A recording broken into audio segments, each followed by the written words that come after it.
Estão conosco as comentaristas Mili Lacombe e Alicia Klein para analisar a decisão do Superior Tribunal de Justiça Desportiva de modificar a punição do atacante.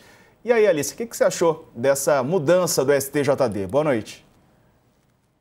Boa noite, Diego. Boa noite, Mili, todo mundo que está aqui com a gente. Eu acho que o STJD escreveu hoje uma das páginas mais vergonhosas da sua história.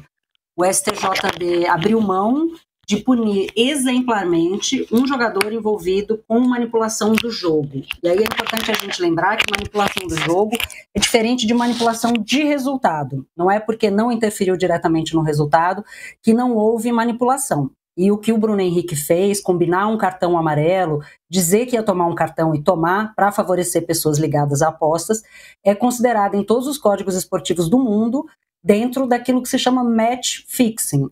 E o código do STJD, embora seja muito atrasado, retrógrado, ele prevê que em casos que não estejam especificamente previstos ali, possa ser usado um outro código desportivo que se aplique ou a própria legislação do país. E existe, dentro da legislação do país, existe no código da FIFA previsão para punição de match fixing. Tanto que o Bruno Henrique já tinha sido punido com 12 jogos de suspensão inicialmente, e tanto que alguns dos desembargadores votaram hoje para que a punição, a suspensão por alguns jogos, fosse mantida. Né? Um deles pediu, inclusive, que ela fosse maior, né? Pediu uma suspensão de 270 dias, mas a maioria acabou ficando só com a multa, que é um meio do caminho muito esquisito.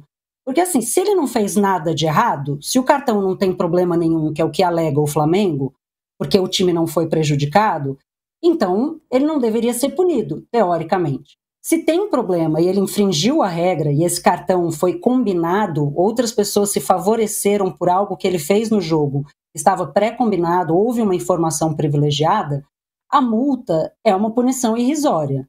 O Bruno Henrique recebe um salário milionário. R$100 mil para o Bruno Henrique ou para o Flamengo não são absolutamente nada.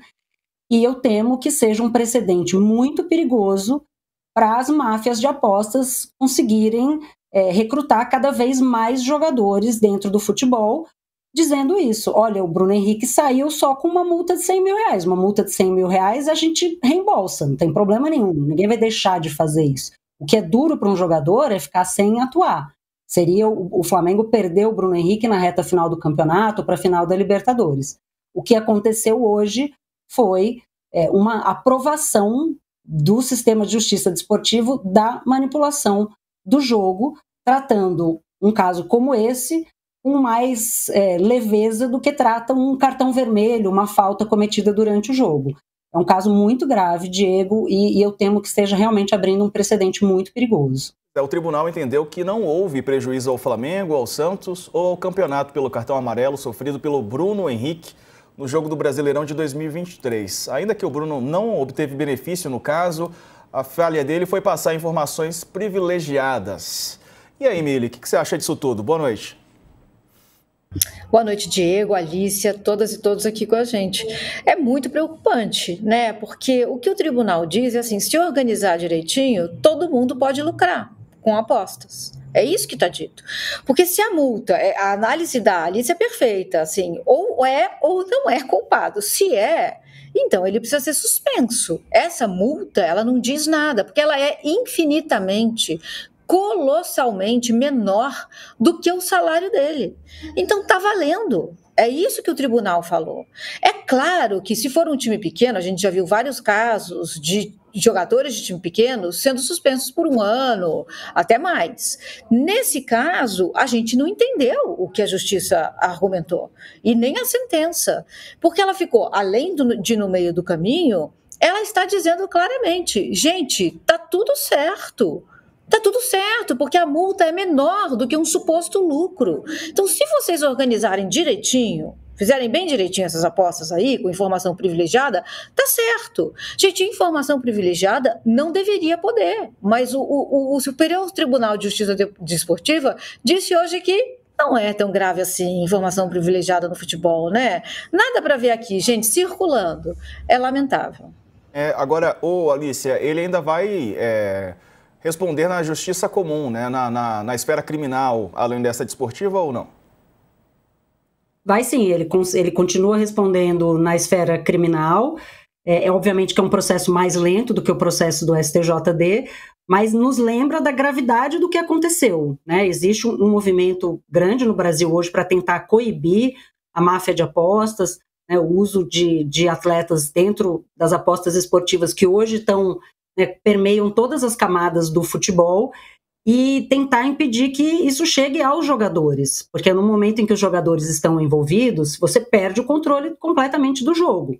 E aí vale a gente frisar, não é só você entregar uma partida, fazer um gol contra, ser expulso, você pode manipular o jogo de outras formas, e o que está previsto no Código de Ética da FIFA, no Tribunal Internacional do Esporte, é oferecer qualquer coisa que altere a integridade do jogo. E é o que o Bruno Henrique fez. As evidências que apareceram no início, né, da apuração desse caso, ao que ele responde criminalmente, são bastante graves, né, tem os prints da conversa dele com o irmão, com a família. Então, é bem difícil que não aconteça absolutamente nada, mas o fato é que, pelo menos por agora, ele se beneficiou muito dessa decisão bastante leniente do STJD e vai estar disponível para continuar fazendo o trabalho dele, ajudando o Flamengo aí na reta final da temporada. Chamou atenção, Mili, porque caiu de 12 jogos para multa, né? Uma queda brusca, assim, essa punição de uma instância para outra. Pois é, a gente fica olhando para isso e pensa, mas meu Deus, que justiça é essa? O que aconteceu? Porque assim, tá tudo ali, né? Como a Alicia falou, os indícios estão todos ali, foram usados como prova. A princípio, valeram como prova, a ponto dele ser condenado a 12 jogos, que já era uma pena pequena diante da gravidade do que foi feito. E agora nem isso, gente. Por isso que a gente é muito triste, porque assim, aí a gente tenta banalizar tudo, falando assim, vai acabar em cesta básica, né? Vai acabar em pizza. Porque é o que a gente vê regularmente acontecer com quem tem dinheiro nesse país. E aí entra time grande, entra quem tem dinheiro, assim, o Flamengo disse a todo instante que não foi prejudicado.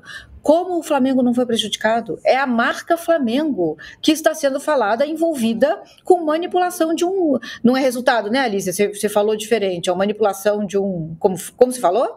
Para eu não falar diferente de você? Manipulação do jogo, que é o match fixing, né? Que é... Exatamente. Isso, manipulação do jogo. Então, assim, parece que tudo bem, gente, mas não é tudo bem.